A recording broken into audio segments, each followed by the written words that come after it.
Student of class 8 science, today we learn chapter number 13 motion and force, atmospheric and liquid pressure.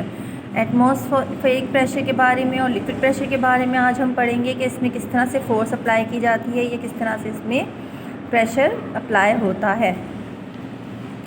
Air is all around us, हवा हमारे इर्द गिर्द मौजूद है। Surrounding us as a thick layer called atmosphere, हमारी ज़मीन जो है वो एक थिक लेयर जिसको एटमॉस्फेयर कहते हैं इससे ढकी हुई है। It extend to several 100 kilometre above the earth, ये हमारी ज़मीन से 100 किलोमीटर अबव तक मौजूद होती है। एज़ यू हायर अप, जैसे जैसे हम ऊपर की तरफ जाते हैं, the amount of air reduces, sufficient air of breathing is only present up to about 15 kilometre above the earth. तो जैसे जैसे हम ऊपर की तरफ चढ़ते जाते हैं तो हमारी ये हवा जो है वो कम हो जाती है और हवा ब्रीथिंग के लिए हमारी 15 किलोमीटर अबव अर्थ ब्रीथिंग के लिए जो है वो सूटेबल होती है।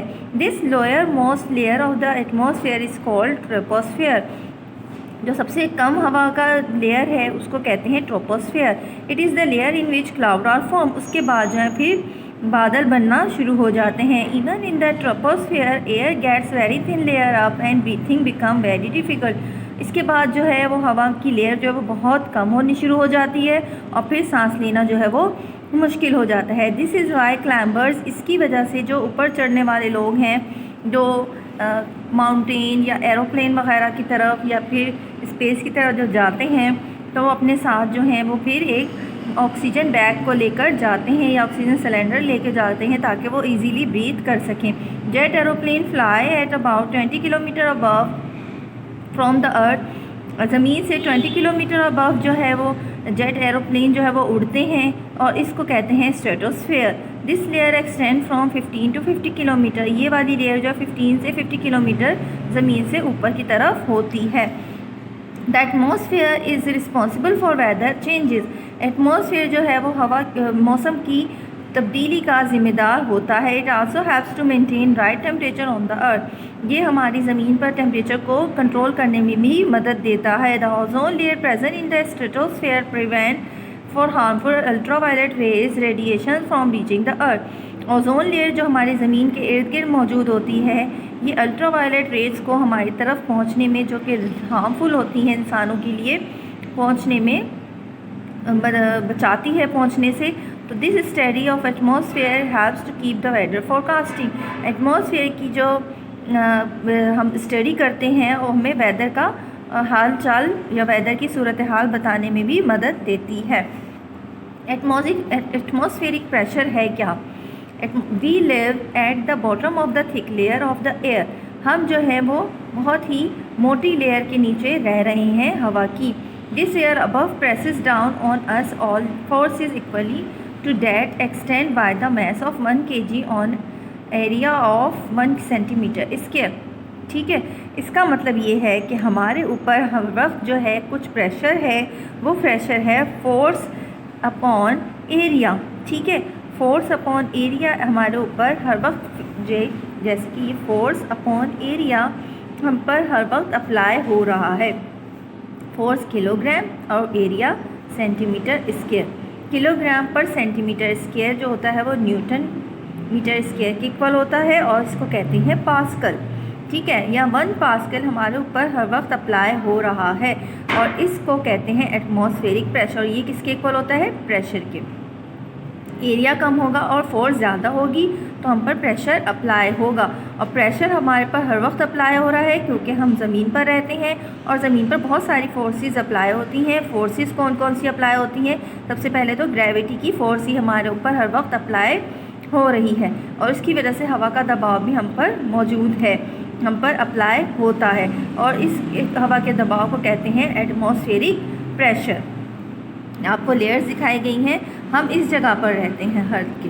ठीक है, हमारे ऊपर की लेवल पर जब चलते जाएंगे तो एटमॉस्फेरिक प्रेशर जो है वो कम से कम तर होता जाएगा। ठीक है, और सबसे ज़्यादा एयर प्रेशर जो है वो हमारी ज़मीन की लेयर पर ही मौजूद रहेगा।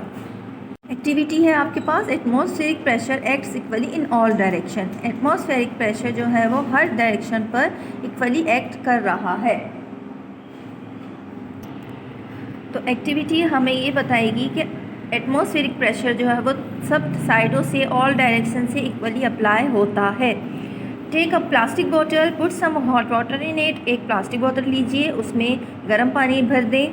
द स्टीम कमिंग आउट, जब इसमें से स्टीम जो है वो एक्सपेल हो जाए, बाहर की तरफ निकल जाए, तो आपकी बोतल जो है वो हवा से बिल्कुल खाली, इसमें से जितनी आप हवा चाहें वो निकाल दें। तो फिर आप उसको टाइट अप कर दें। जब वो टाइट अप हो जाएगी तो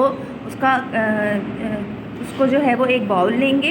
बाउल में होगा ठंडा पानी जिसमें बर्फ़ भी होगी। बर्फ़ के साथ उसको पानी को ठंडा करेंगे और फिर उसमें ये बोतल को डाल देंगे।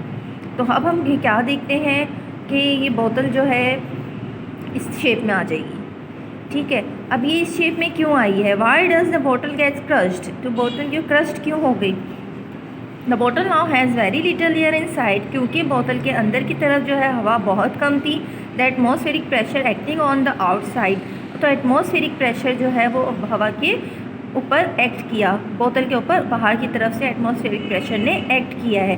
देखिए, हमने इसको बोतल को बंद करके इसके अंदर की हवा तो रोक दी कि इसके अंदर कोई हवा नहीं जा रही, जो इसके अंदर मौजूद है बस वही उसके अंदर हवा है वो एक्ट कर रही है। पार्टिकल्स जो है हवा के मुसलसल मूव करते रहते हैं, लेकिन वो एक टाइम आया उसका प्रेशर जो है वो कम हो गया।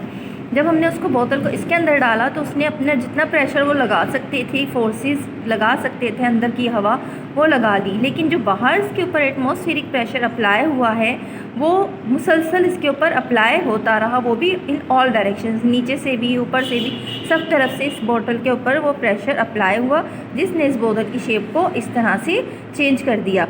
क्योंकि अंदर की फ़ोर्स जो है वो कम थी और बाहर की फ़ोर्स ज़्यादा थी, तो इसलिए उसकी बोतल की शेप जो है वो चेंज हो गई। एक पॉइंट आता है जहाँ पर दोनों प्रेशर जो है वो इक्वल हो जाते हैं इन अपोजिट डायरेक्शन, कि अंदर की फ़ोर्स और बाहर की फ़ोर्स जो है वो इक्वली प्रेशर पे अप्लाई कर रही होती है किसी भी मटेरियल पर। लेकिन वो एक टाइम आता है कि वो बिल्कुल इक्वल हो जाती है, जो अंदर की फ़ोर्स है और बाहर की फ़ोर्स है, तो वहाँ पर आके फिर आपका मटेरियल जो है वो फिर इक्विलिब्रियम की शेप इख्तियार कर लेता है, वो एक ही फॉर्म में रह जाता है, जो कि आगे हम बैरोमीटर में पढ़ेंगे। तो इससे अब हमें क्या पता चला है? The bottle get crush from all sides. This activity shows that, ये एक्टिविटी हमें बताती है that atmospheric pressure like the pressure exert by the liquid act equally in all direction. ठीक है, लिक्विड में तमाम डायरेक्शन से जो है वो प्रेशर एक्सर्ट कर रहा है, प्रेशर अप्लाई हो रहा है। मेजरिंग एटमॉस्फेरिक प्रेशर, सबसे पहले एटमॉस्फेरिक प्रेशर को मेजर करने के लिए पहले तो बहुत सारे इंस्ट्रूमेंट बनाए गए, लेकिन जो एक इंस्ट्रूमेंट है, अब उसके बाद बहुत सारे अब भी जो कहते हैं कैलकुलेटिंग डिवाइसेस बना ली गई हैं जिससे आप एटमॉस्फेरिक प्रेशर मेजर करते हैं। लेकिन सबसे सूटेबल और सबसे पुराना बैरोमीटर है, जो कि टॉरेसेली ने इन्वेंट किया था, और ये बैरोमीटर 1643 में इसने इन्वेंट किया था फॉर मेजरिंग एटमॉस्फेरिक प्रेशर।